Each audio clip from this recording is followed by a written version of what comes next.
Good evening and welcome to the Good, the Bad, and the Podcast. The show where we take a given movie genre and look at those good examples, those bad examples, and those movies that are so ugly you wouldn't even want to suck their blood. Hello, I'm Mark. Hey, I'm Kelly. And I'm Charles. What's wrong with your voice, Charles? I have a cold. Do you have a cold? Cold, yeah. A little bit of colds. A little bit. I think we all do. I think we're all suffering from some sort of bug. It is. My apologies. Maybe the bug that Renfield ate in that cell of his. Or Nicolas Cage in Vampire's Kiss.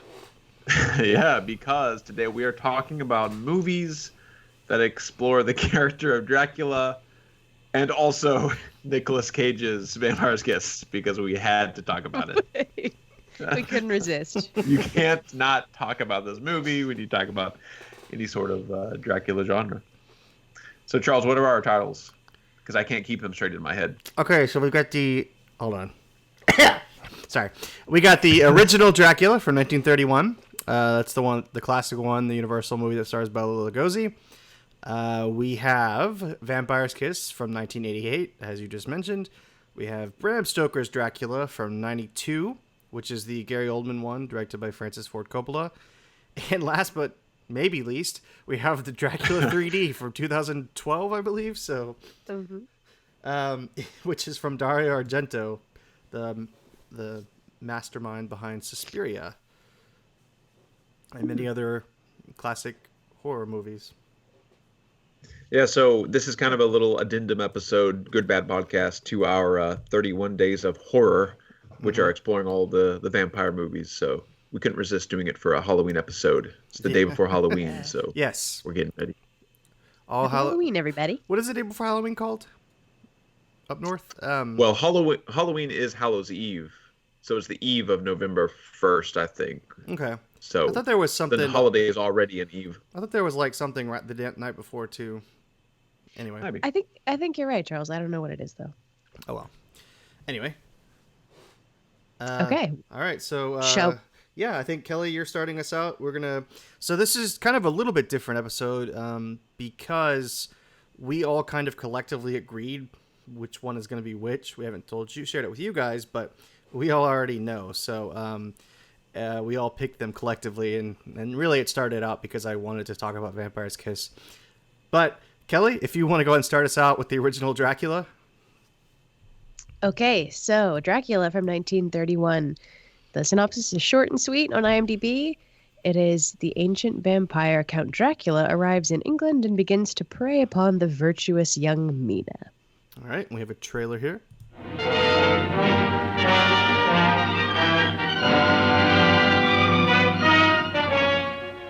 I am Dracula.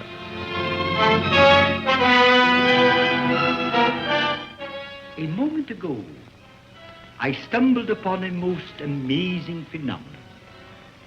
Something so incredible, I mistrust my own judgment. Look. Dracula. The very mention of the name brings to mind things so evil, so fantastic, so degrading. You wonder if it isn't all a dream, a nightmare. Rats. Thousands. Millions of them. But no, this is no dream.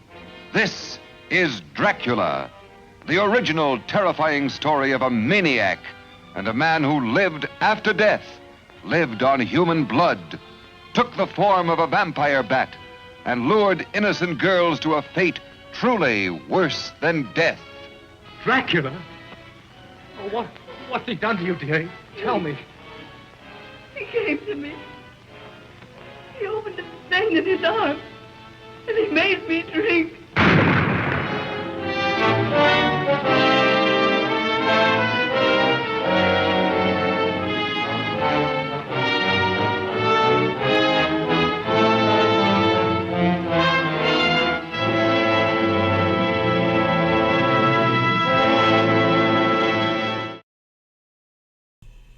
And we are back. That was Dracula, the classic. So I reviewed this one for 31 Days of Horror, and I was really impressed by it. I don't think I'd ever seen it before all the way through.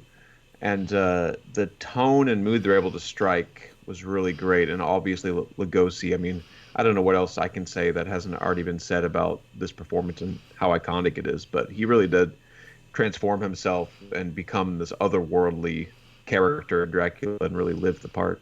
And it's his accent and his look that has become, as we said before, inseparable from the character. So, because I was actually watching a thing, I don't know if you guys listen to the Angry Video Game Nerd or Cinemassacre. No. But he does, he every year he does kind of his version of 31 Days of Horror, so to speak. It's called Monster Madness, and he reviews different films. And anyway, he was kind of comparing, and one of them, he compared all the Dracula movies. And I didn't know this because I haven't read the book. Have you guys read the book? I think Kelly said she did, right? So I've listened to like the first third on audiobook, but I haven't gotten through the whole thing. Well, so he was actually saying that like Dracula in the book isn't described anything like Bela Lugosi. So it's kind of fascinating to me that his character is so iconic that it's what people think of. They don't think of the book. That's the thing they think of. Yeah. And so for me, that's why this is my favorite Dracula movie. He's my favorite Dracula.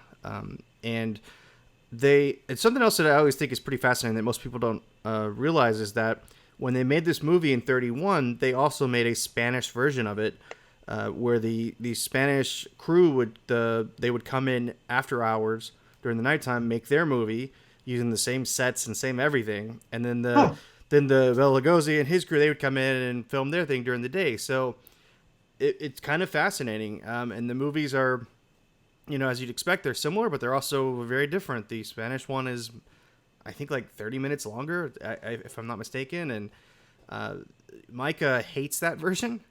We talked about this. I was kind of hoping he'd be able to come on here and talk about it more, but he really hates that version. He thinks the actor that plays Dracula is terrible. I like it a lot, and I think that some of the camera work is really interesting in that movie. They move the camera a lot more, so it feels a lot more modern. But even so, I love this version of Dracula. Yeah, I don't. It is so iconic, and it is so moody and so atmospheric. But to be honest, I think I feel similarly, not exactly the same, but similarly about it as I do about Nosferatu, which is that, it's a must-see. It's so iconic. It's amazing in a lot of ways, but it's not one that I yearn to rewatch over and over. You know what I mean? I appreciate it more than I actually like the experience of sitting down to watch it, because it can be kind of slow moving at times, which doesn't always bother me, but I don't know, for some reason I get a little impatient when I'm watching Dracula. And I kind of mentioned that in the review as well. I was thinking about this because there's two lenses that we often look in movies on the podcast, and one of them is more the Charles Michael lens of like the cinephilic, like loving a movie for its iconicness and its impact on Hollywood, versus just the layman's lens of looking at a movie for how engaging it is and what a good storytelling. So I think this one is more on the iconic for all of those cinephiles who really love movies, rather than like wanting to sit down and like, what's going to happen next. Yeah. Also the bat effect was not the greatest at the time of just like a bat on a string flying around. But it's better than Dracula 3D's owl effect. Well, we'll debate that. We'll hash that out in a couple of minutes, all right, Charles? Okay. Let's just put a pin in that for a second. Okay. Put a talon in it, you mean? Yes. Put a talon in it. Yeah. All right. All right. Want to go to the second movie? Sorry. Yeah. Let's do it. All right. So this is going to be for Vampire's Kiss. And really, it has nothing to do with Dracula. It's a vampire movie that I kept hearing about over and over. So this year, I finally put it on the list for 31 Days of Horror, and we are all so happy you did. It reminded me so much of The Room. So I had to figure out a way to talk about it more in depth, other than just my crazy review. Which I don't know if anyone caught this on the 31 Days of Horror, which by the way ends tomorrow. It's the day before Halloween. But on the Vampire's Kiss one, this is the only one that I added a little bit of extra audio to at the end. So it's the only one that's unique slightly. Anyway, the synopsis is, after an encounter with a neckbiter, a publishing executive thinks that he's turning into a vampire. So let's play that trailer. How was your weekend?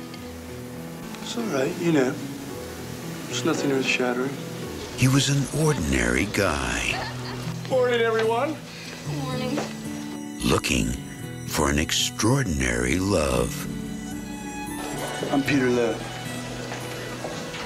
Rachel. I brought this girl up to my place the other night. It started with a kiss. Really hot. A very special kiss. You wanted her very badly. Yeah. A kiss that could drive you mad. I hate interrupted love affairs, don't you? Yep. It's affecting his work. There you are! It's a horrible, horrible job. And you have to do it.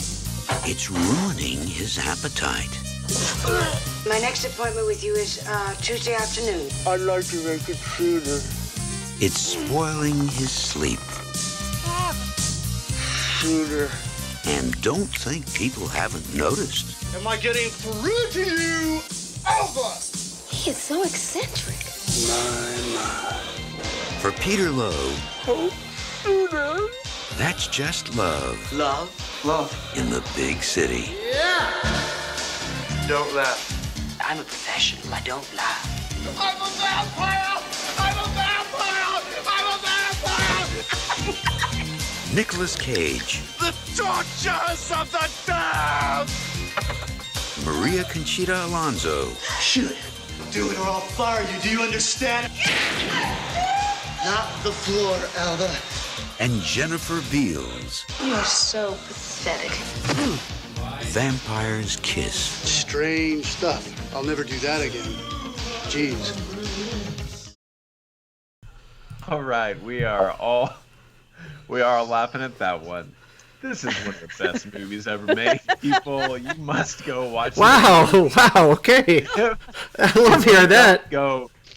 If you don't go and get with all of your college roommate friends from college and reunite with them and watch this movie and like laugh hysterically at what the heck is going on, you're missing out on life. So do you think, do you agree it's like The Room? Does it remind you of The Room at all? Like how Yeah, it's just bonkers. Like the dialogue makes no sense. The act, I don't get it. It's okay. It's not as far gone as The Room, though. It's more comprehensible. Like I get. It's almost like. I don't know if I agree with that. Me, it's the American Psycho of vampire movies, but also not done well. Like that movie, because it's just like this normal guy who loses his mind and thinks he's a vampire, like Christian Bale loses his mind and thinks he's a serial killer, but he's not at the end. Okay, but what actually happened? I am confused about for real. Like, is it entirely in his head? That's what I took from it. I think he had that saucy encounter with Jennifer Beals, which, by the way, she's way too good for this movie. Just ridiculous. It was funny seeing somebody acting so well amidst the Nicolas Cage insanity, for sure. I know. She fell so far between Flashdance and Vampire's Kiss. But I guess I don't know. Yeah. I mean, I thought it was really happening. And then halfway through, it was like he was not only imagining the therapist, but also her. But then can we talk for a second about what happened in the club scene? This is a little bit of a spoiler. Yeah, let's go for spoilers on this one. This may make people want to watch it. So, yeah. I mean, he really killed somebody. Like with his. But did that really happen? Because they didn't treat it like it did. I thought it did because he still had the blood on his mouth and everything when he was having the imaginary conversation with the therapist at the end. So I thought that really happened, but he imagined like being the vampire. I don't know, Mark. What did you guys? What did you think? Yeah, I mean, I agree that they didn't clarify the ambiguity of what really happened or not. But The Room is like a madman's fever dream Versus this, we can kind of argue, did it happen in his head or in his mind? But at least we know the plot points of the movie and how the characters are connected. Yeah. So. And what was his accent too? Like, yeah, that's. I don't understand the accent. I don't know the 1980s Cajun accent. Yeah. So the therapist. Very strange. Okay, so therapist only existed in his head. What about like the fake bat that came in his window and he was talking about it like sexually? Like, I thought that really happened, and that kind of set off his whole like, oh, I'm kind of into this, and it was like an imaginary fantasy in his mind, the whole vampire thing based on that initial act. Yeah, okay. That set it all in motion. All right. Oh, no. All right. Well, so I was reading that the part at the end where he's on the street asking people to like stake him and kill him and all that.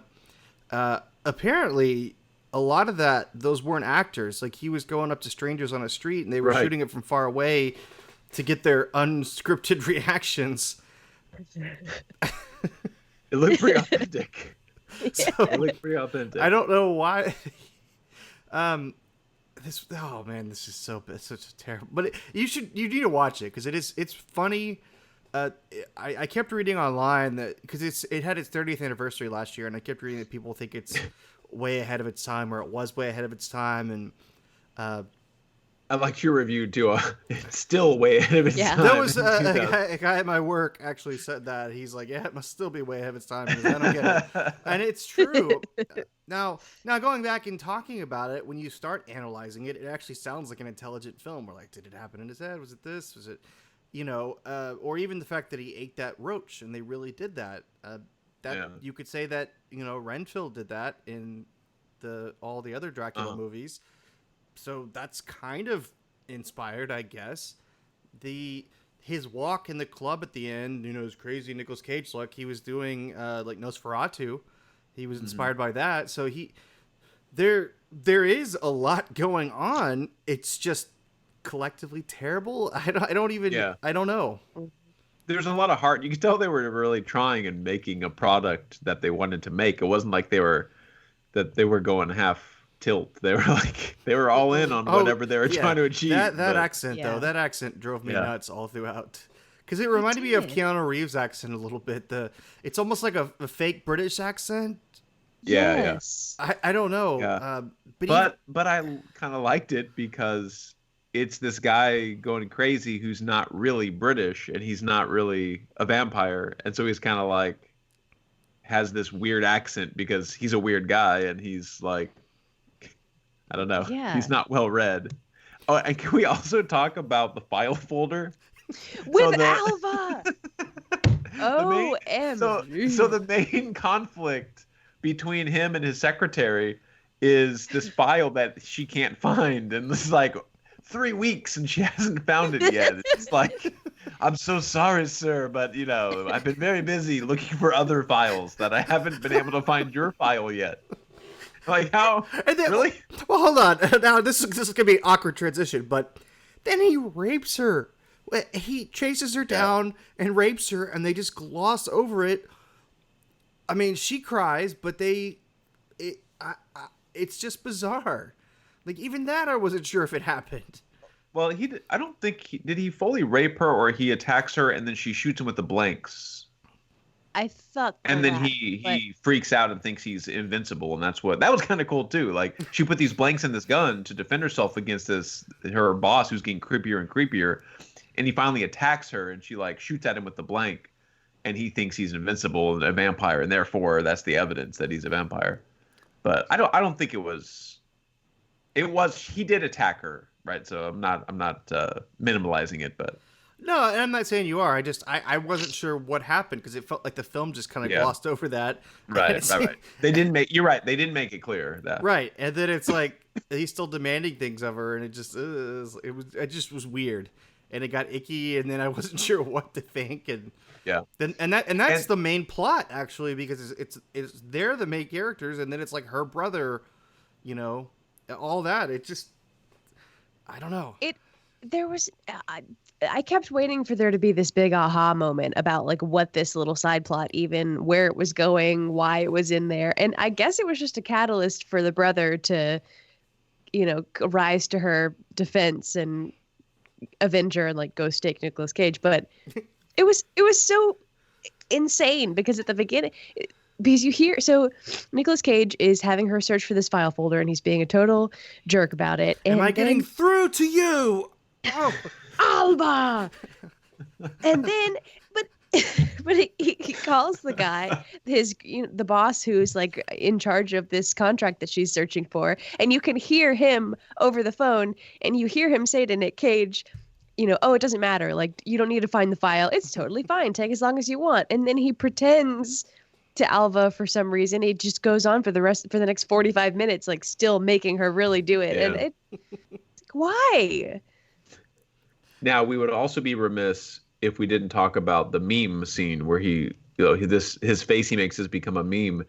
And when I watched it, I was actually really impressed because he holds that weird face for like a full 2 minutes as he's talking to her. It's like, oh, I thought it was just going to be like a flash micro expression that they caught in the meme. But no, it's like a full 2 minutes that he's like holding this expression and deriding her. Yeah, that is great. Crazy movie. This movie's insane. All right, let's move on.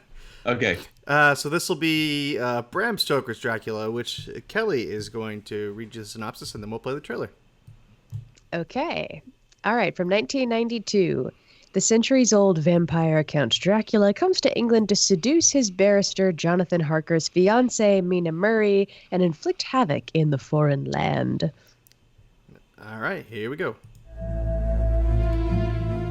Here occurred the frightening and shocking history of Prince Dracula and the woman he loved. I have crossed oceans of time to find you. Ja, Dracula. There's a sinister, darker side to him I find irresistible. I have never met any man with such a passion for life. He is unlike any man. What are you? Vampires do exist. This one we fight, this one we face, can take on many forms. He is both young and old. He can appear as mist, as vapor, as the fog. And he can vanish at will. My love. The power of his evil desire has no end. You've got to go to him. You've got to love him. She is a willing recruit and devoted disciple. She is the devil's concubine. Dracula! Join me in eternal life. Your salvation is his destruction. I want to be what you are. I want to see what you see. I want to love what you love. Take me away from all this death.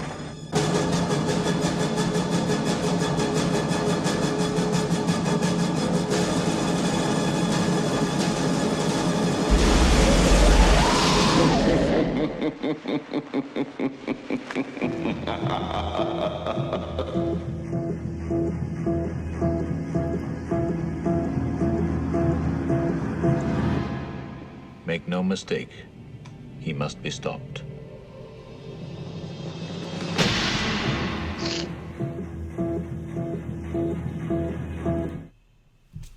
And there we have Keanu Reeves' best performance to date.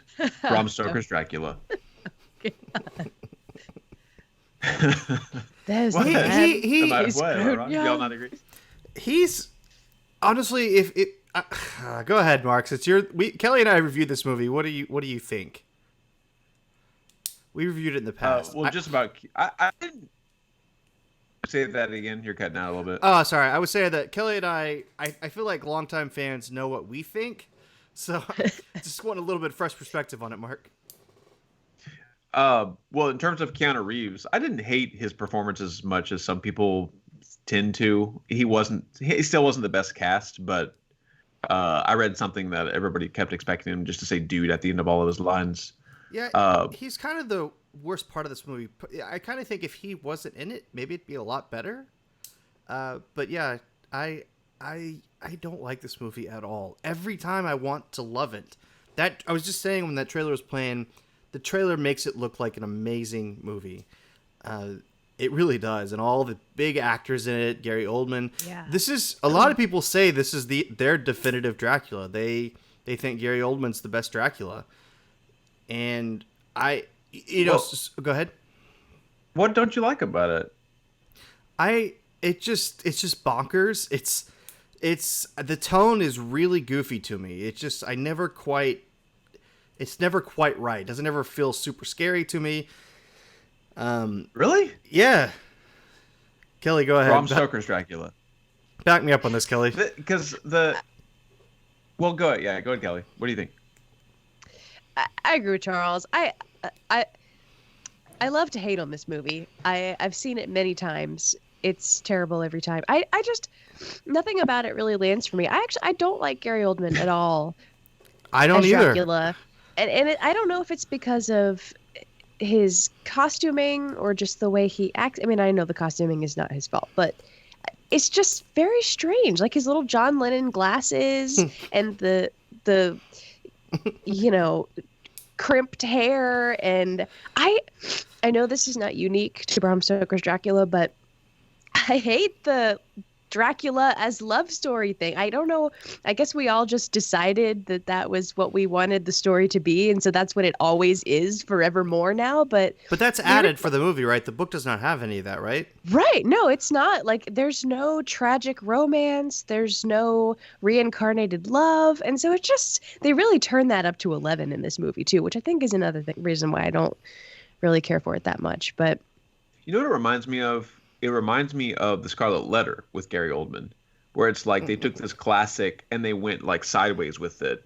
Yes. But I think this movie pulled it off a little better because it's visually very stimulating, and like all the little vignettes when he's on the train. Like I think Coppola did a good job stylistically, and the way he separated the shadows from the bodies in those scenes where he first meets Keanu Reeves, Harker.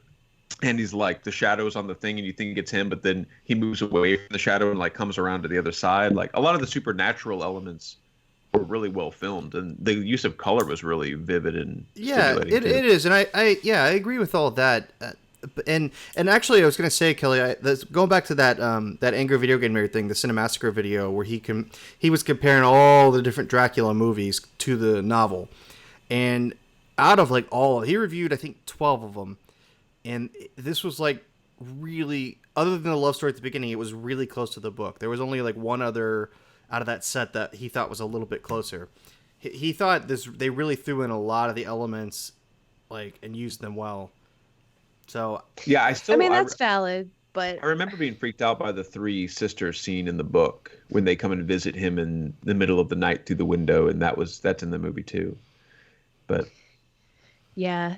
Some of it, I mean, that's fair. I'll agree with that, but yeah, I still don't like it. The love story dominates so much of it, and he's supposed to be like this ultimate evil. He's not supposed to be sympathetic or in love with Winona Ryder or any of these things.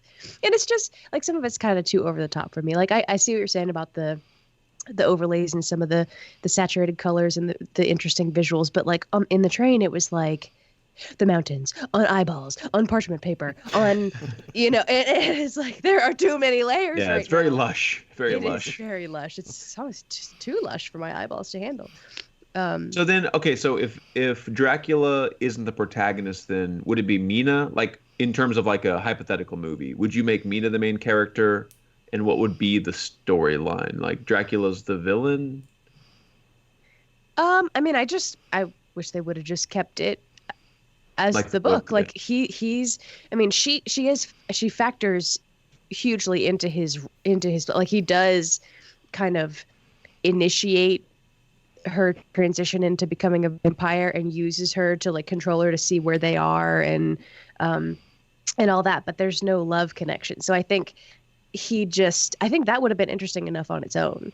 Yeah. For him to kind of infiltrate their group and make them wonder, whether he's spying on them at all times, or like wonder whether she's going to turn on them, or wonder whether they're going to have to kill me now. I just didn't think they needed that. Yeah. Does that make It sense? struck me that especially for this movie, Winona Ryder's character is kind of like, it's the choice between a mild, common life and Dracula, who's this kind of more passionate adventure and more animalistic, literally the animalistic side of humanity. I kind of like that as the theme. As evidenced by their sensual wolf petting. And their hands are like overlapping on the wolf's fur because they're so animalistic. They're so out of control. Do you think the original Nosferatu, even though it was unauthorized, do you think it was closer to the book? No, probably not. Because they didn't really have the love story there. It was more about him coming to London and all that stuff. True. It was just so condensed, though, that one was. Yeah. I was going to ask, before we move on, like, has anybody done this successfully where they're taking, like, this iconic movie like the 1931 Dracula and remaking it? Like, has that ever been really as successful as the original, or even like a classic that they've never really done right? Like, they never really gotten Frankenstein right.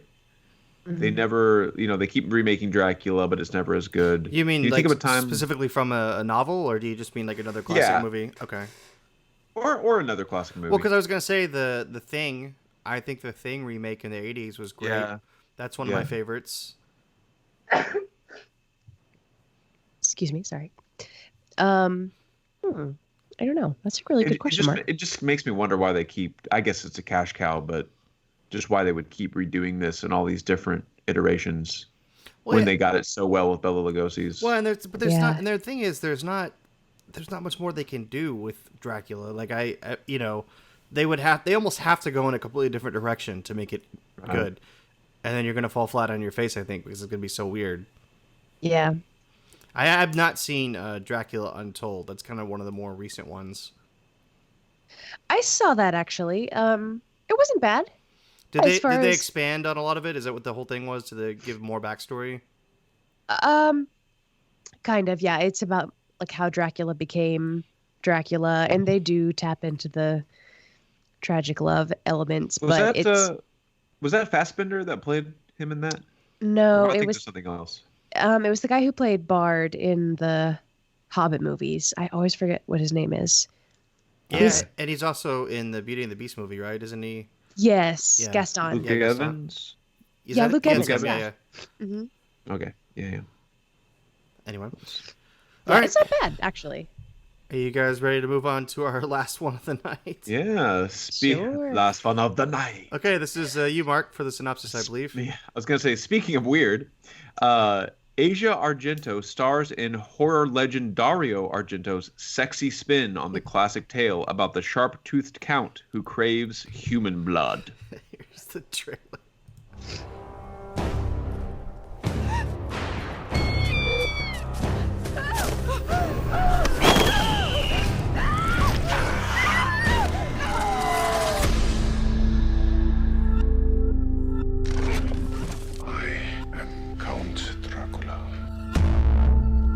Is always very attentive to his guests. Girls of her age have a tendency to be a bit too forward. The creature is not human. It is a vampire. They sometimes transform their victims. It gives them extreme power. How can you defeat a monster like that? There are ways. You do not know what he is capable of! He is evil! Do you hear me, Van Helsing? Evil!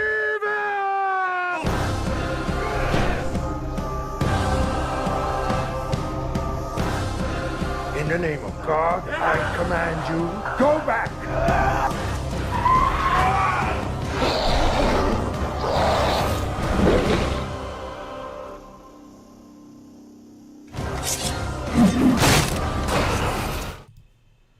And And we're back. And that was Dracula in 3 dimensions.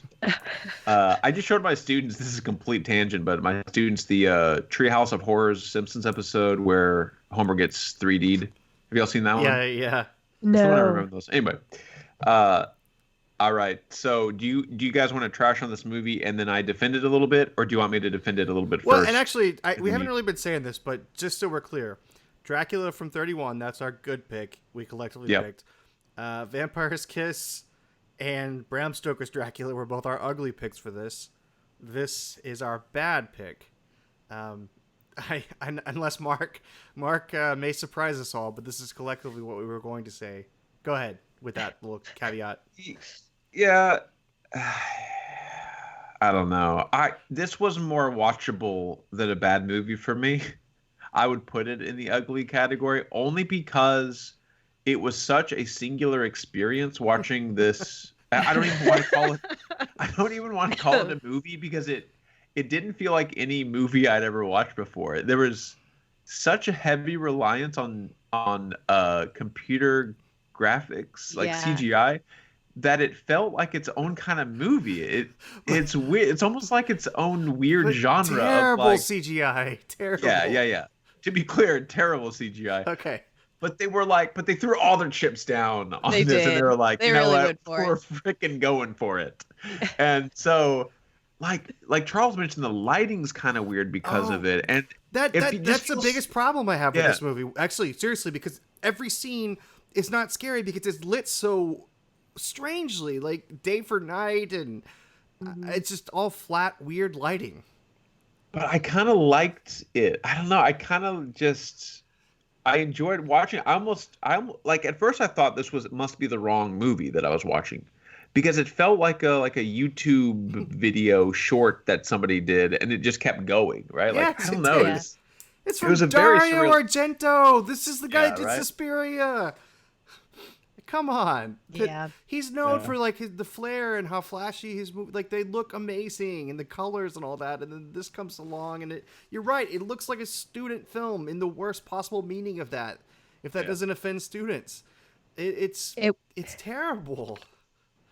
It was very colorful though. I mean, it was saturated times 10, but the owl swooping, guys. Toby and I watched this together, and he's the one that noticed this. So in this version, Dracula turns into all kinds of different creatures, even a praying mantis at one point. And then a huge praying mantis, like a 8-foot tall praying mantis. Which I don't know if that's in the book or not, but he turns into everything but a bat. Everything but a bat in this movie. He turned into an owl. A flying creature. He's an owl. It's like they couldn't get a copyright to use a bat, which makes no sense. Like, why was he an owl? I don't. Just hit reverse. Were you suggesting that in Bram Stoker's novel Dracula, he turned into a praying mantis, an 8-foot praying mantis? I'm saying that was in there, baby. I'm saying I don't know. He did turn into a wolf, and like Dracula can turn into a wolf. Well, that's what I was asking. But in this one, he's what is he? He's a bunch of flies. He's a praying mantis. He's an owl. What else was he? He was more than that, I think. Yeah, I'm trying to remember. It was funny because the night before I watched this, I had rewatched the episode of Buffy where her teacher turns into a praying mantis, and so I saw this and like when the praying mantis scene happened, I was like, "You have to be kidding me! How is this possible?" Do praying manti in 2 days. But there's a lot of talent involved with this movie. Rutger Hauer. Yeah. Again, Dario Argento. I don't get it. I kind of like Rutger Hauer in it, though. I have to be honest. He's good in everything. But I mean, again, this is the look of it just completely is contrasted with the rest of it. I don't get it. Like, how do you get all these people involved with it? All these great big names, and then you have it look the way it does and have the effects the way it does. Well, I think too, part of it's the character work was terrible. There's like very little character development or motivations going on. Like the writing was horrible in terms of that. And they I mean, it was in English, but it looked like the audio was also very poor, like and poorly dubbed over, poor like ADR and looping, so it almost made it feel like a foreign film or a non-English language film, which is bizarre. I wondered for the first few minutes of the movie if it was for that reason. And that's I don't understand that at all. That makes no sense to me. And then on top of it, there's kind of an ick factor for me because, Asia Argento is his daughter and he's got her like naked in the movie, which is kind of weird. Like, I don't know. That's pretty weird. Yeah. Yeah. Which one was she? Was she Mina? I don't know. She's the one that turns into a vampire. Remember, she's getting a bath and they notice like the bites on her leg. Oh, it's like, it just felt like gratuitous nudity. Yeah. And I don't know, even if it wasn't his daughter, like all of the nudity in this movie felt kind of gratuitous. I mean, in the first 2 minutes of the movie, there was already like. I know, it just jumps right into it. Yeah. So to speak. Just like cheap, like altogether, all around cheap, right? The graphics were cheap, the characters were cheap, the nudity was gratuitously cheap. I don't know, it's weird. It's sort of, it reminded me in a few different ways of like a cheap knockoff of Bram Stoker's Dracula. Like some of That's the casting. what it was, pretty much, yeah. I guess some of the same, it was like, it was almost as if they were going for a similar stylistic feel, but they didn't do it as well.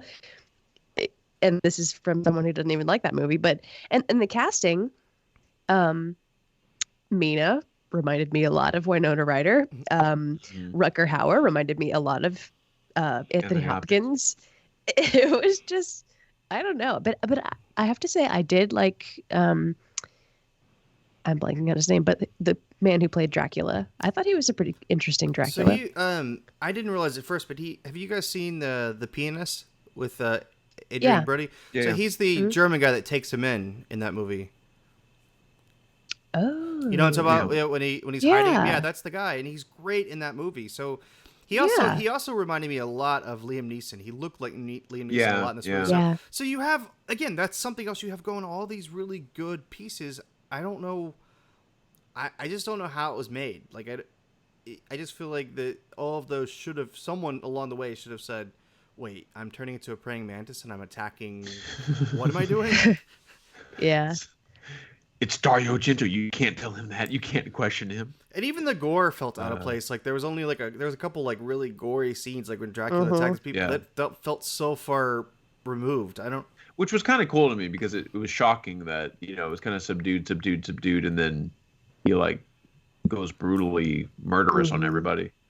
But and to be clear, I was engaged because there was a lot of movement. Like it was really fast paced. Like I felt like they could have taken more time to develop scenes, but it was like all these little. It felt like I said, it felt like shorts put together. But it did keep me watching. I was never bored. Yeah. That's true. I guess I was definitely not, and I agree, Mark. When I was watching it, I was thinking, man, maybe we should have put this as ugly, but I just don't like it enough to eat. It's not something I would want to watch again.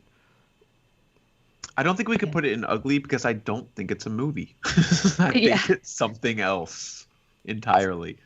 It's some weird hybridized something. Mm-hmm. Yeah, I definitely couldn't compare it to anything else. I don't think. I don't know. And for the record, it was not. These picks were all on our list, 31 Days of Horror, except for this one. This one would have been a runner-up. I almost thought about adding it. And for the record, I'm considering doing a part 2 of Vampire Edition for 31 Days of Horror. Ooh. I don't know. We got to talk about what we're going to do next year because there's so many other vampire movies we didn't pick on this, put on this list, including John Carpenter's Vampires. Go ahead, I got to Mark. do a shout out to What We Do in the Shadows, which is brought to you by a lot of the creative minds that did Flight of the Conchords. It's really good. It's really funny. The series is pretty good too. Yeah. But going back to Dracula 3D, I was going to mention the, that bald, menacing guy that was like one of Dracula's lackeys, main lackeys. I like that there's all this buildup, and he comes and attacks Van Helsing, and Van Helsing instantly just shoves him into a wall and kills him. Like, wait, what? Yeah. That was supposed to be the big payoff fight scene with this Van Helsing and the lackey, and it kills him instantly. But yes, no, I agree. Yeah, anyway. it did feel like he was just kind of taking one person out at a time really brutally, really quickly. Did y'all think it took the vampires kind of an awkwardly long time to die once they were on fire or staked or whatever? Well, you got to get all those good graphics in of the melting of the flames and the ash, and then the ash going to 1,000 pieces. The realistic flame effects. Oh my god! Bad. They paid that graphics company $1 million. They're gonna get their 45-second death. So bad. All right. I know we haven't really talked about this. Whose episode is next for next month? Do you have your topic you want to do? I do. Y'all ready? I'm ready. Yeah. All right. For November, for Thanksgiving, we're giving thanks to Johnny Depp characters. So we're going to do movies that feature a Johnny Depp, not just Johnny Depp, but a character that he like delves into and is very, what would you call that? Like not method acting, right? But I don't even know what his style is, but yeah, go. Right. All right. So my picks are Pirates of the Caribbean, Curse of the Black Pearl, 2003, Charlie and the Chocolate Factory, 2005, and Mordecai, 2015. Quick question, Mark. Yes. Do you hate us? We kind of mentioned. I mentioned my thoughts on Charlie and the Chocolate Factory back in the Tim Burton episode. So I just couldn't get away without doing the talk on. I have not seen Mordecai because I've heard nothing but terrible things. So we'll see. But I take your point now of what exactly, because he's fully immersed in those roles. That's right. Yeah. He's not Johnny Depp. Let's call them immersive Johnny Depp characters. Yeah, okay. Immersive. I like that. All right. And as we mentioned, 31 Days of Horror ends tomorrow because it's Halloween. So that's I think it's been another successful year. We've had a lot of fun doing it. Yeah. Kelly made the graphics, which is awesome. I really liked them. Thanks, guys. Yeah, and so like I said, next year we haven't really decided what we're gonna do. So if you guys have any thoughts, send us comments, whatever. If you want us to do certain genres, or if you'd rather us go back to doing random movies again. And a shout out to Garrett, who was commenting on the show. He said, "What was the show? Oh, the Dracula. The new channel? the new BBC series. Oh, BBC. He says the new BBC series might do Dracula justice.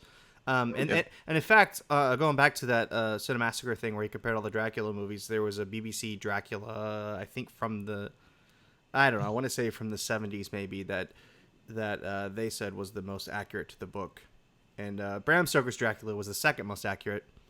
And the Gozi version wasn't even close. It was way down because it apparently changed a lot. So anyway, all right, well, cool. That's anything else you guys want to say? I guess happy Halloween for sure. Be safe tomorrow. Yeah, happy Halloween. Keep your cats indoors. Yeah, and dogs too. Yeah. No, I'm serious. Like apparently, like a lot of horrible kids attack cats on Halloween. Well, and I was gonna say, I was thinking more like 4th of July, where all the noise and the fireworks and dogs don't like that. So, but you never know what's gonna be going on with Halloween. So be safe out there, guys. It's pretty crazy. Yeah. And then, do you guys have a tradition? Do you guys watch any scary movies that you always have to watch on Halloween? No, we don't. We don't have a certain movie that we always watch every year, but we always do watch a scary movie. And we usually like to do our stuff with friends or costume parties or whatever the weekend before. And then so on Halloween itself, we just like kick back and eat pumpkin seeds and answer the door for trick-or-treaters and watch something scary. So tomorrow night we're going to be rewatching The Shining, so I'm pumped for that. Oh, nice. I need to watch that. I just got my friend Robert got me the 4K version. Nice. And it is amazing. And that's a movie I was just talking to my wife about this. I used to not like Kubrick as much. I've really grown to appreciate him more as you kind of dive into what he did. And I used to not like The Shining at all. But I've actually grown to think it's one of the best horror movies ever made. And the 4K version is amazing. They went back and restored it. It's awesome. It really makes the cinematography shine. So check it out, because they also in doing so they remastered the Blu-ray too. So even if you don't have 4K, the Blu-ray still looks a lot better because they cleaned up the original negative. So it's worth it. Nice.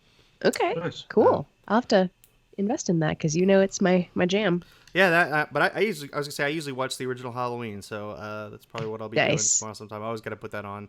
And a movie you hate, I love, Nightmare on Elm Street. So I do love that movie. I try to watch those every year. So, all right, guys. We're gonna watch.